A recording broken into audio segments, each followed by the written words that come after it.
Cold like this doesn't feel like weather. It feels alive. You open your eyes. Endless white. No jacket. No fire. No footprints. No one coming to save you.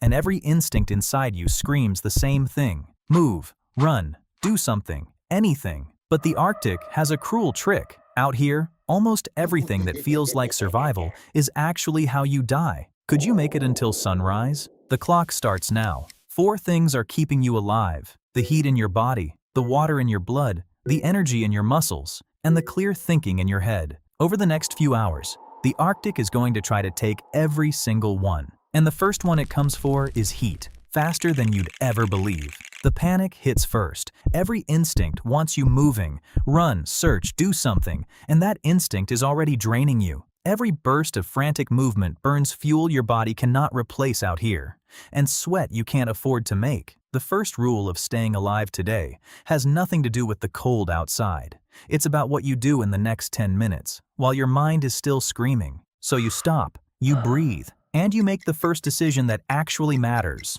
Not water, not food, shelter. Because in cold like this, exposure alone can kill you in hours, not days, hours. You look at the snow around you like it's the enemy. It isn't. It's about to become the only thing keeping the heat inside you. Here's what almost nobody believes until they're standing in it. Snow is nearly 95% trapped air, and trapped air doesn't conduct cold. It blocks it. Pack it into blocks, and that freezing material becomes one of the best insulators on Earth. So you dig, hands raw, cutting blocks and stacking them into a low dome. Halfway through, a whole section slumps and collapses. Wrong angle, wrong snow. And you have to start that section again, watching more daylight burn while you do. Finally, you crawl inside. And it happens. The thing that shouldn't make sense. The wind outside is a roar. In here, it's a whisper. Somewhere outside, the temperature is deadly. In here, trapped by nothing but packed snow and your own breath, it might hover right around freezing,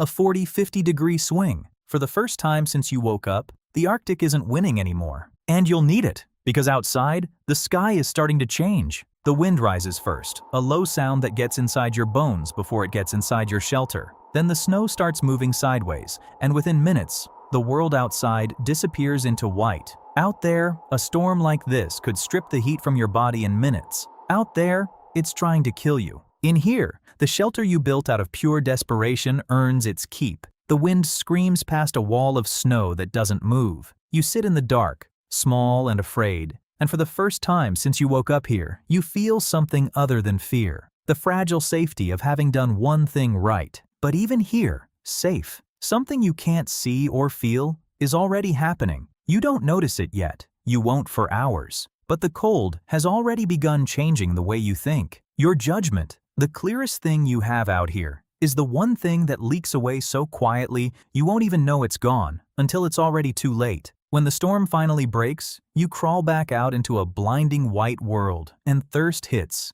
sudden and sharp, which feels almost funny, surrounded by frozen water. So, you do the obvious thing. You eat the snow. Wrong move. Eating snow doesn't save water. It costs heat, forcing your body to burn precious warmth just to melt it, spending one resource to fix another. And it's sneakier than that. In extreme cold, your thirst signal itself gets muted by as much as 40%. You can be dangerously dehydrated out here and feel almost nothing. So instead, you pack snow against your body, using your own warmth to melt it slowly, instead of losing it all at once. Slower, smarter. But every minute out here in the open, the cold is quietly pulling heat back out of you faster than you can replace it. Now you need food, because you can feel your strength starting to flag. You find a frozen lake, food beneath that ice, but the ice itself is the first test. Clear, dark, bluish ice is strong. Cloudy, milky ice is weak and can fail without warning.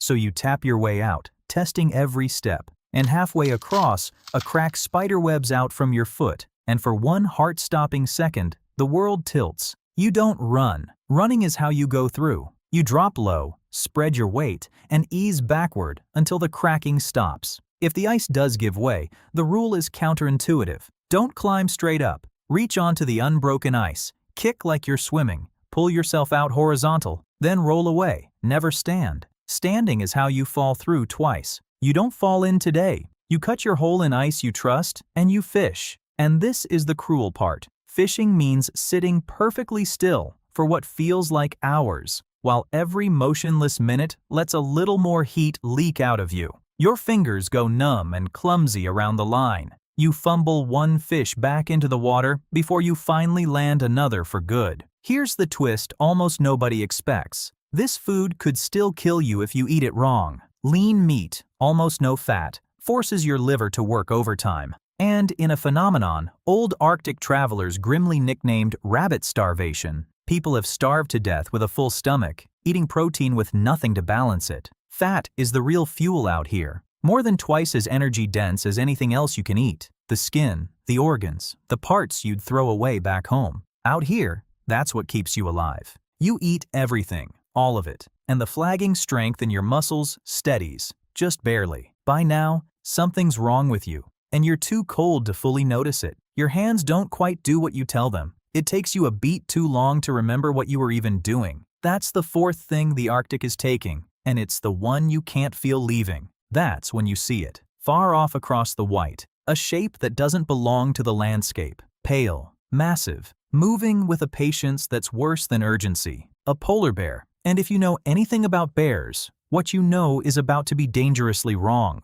Everything that might save you from a brown bear, dropping down, playing dead, waiting it out, is a death sentence here. This isn't a bear defending territory. Out here, on the ice, with almost nothing else to eat, you are exactly what it's hunting. It doesn't see a threat. It sees a meal. So you don't run. You can't outrun it. You stand as tall as you can, and if it closes the distance, you do the opposite of every other bear encounter. You fight, aiming for the eyes, the nose, anything soft, because lying down here doesn't end the danger. It invites it. Your heart hammers, but your body is colder than it has ever been in your life, and a real fight would cost you the last of the energy you have. The bear studies you a long moment, some cold calculation behind those small, dark eyes, then turns and lumbers off, unwilling to risk a fight over a meal that fought back. You're still standing, barely. But here's the thing nobody warns you about. The real danger was never a single dramatic moment. It's been building the entire time, quietly, in a place you can't see, inside you.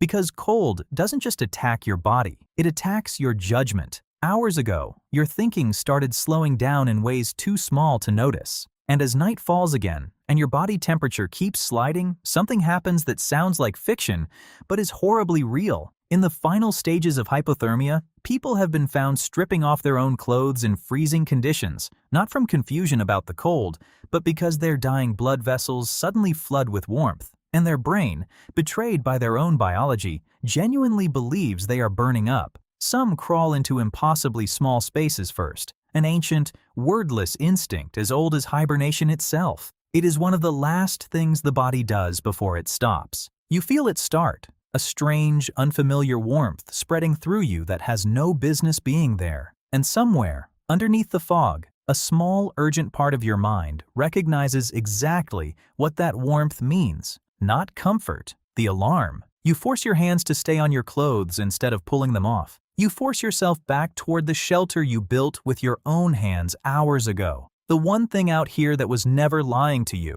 You crawl inside and you let the snow do what it's always done. Hold on to the only heat you have left. You survive the night. And in the gray light of morning, shivering, exhausted, alive, here's the truth of what actually happened out here. The clock started the moment you opened your eyes, and it never stopped. Heat, water, energy, judgment, 4 resources. And the Arctic spent the whole story quietly trying to take everyone. It was never really you against the cold. It was you against your own instincts, the ones telling you to run, to eat snow, to play dead, to strip off your clothes when your own mind lied to you about why. Every choice that kept you alive was the opposite of what your body was screaming at you to do. Every decision either bought you another hour or spent one you'd never get back. So if you were dropped out here with nothing, would you have known which instinct to trust and which one was quietly trying to kill you? Tell me, of everything you just saw, which one do you think would have gotten you first?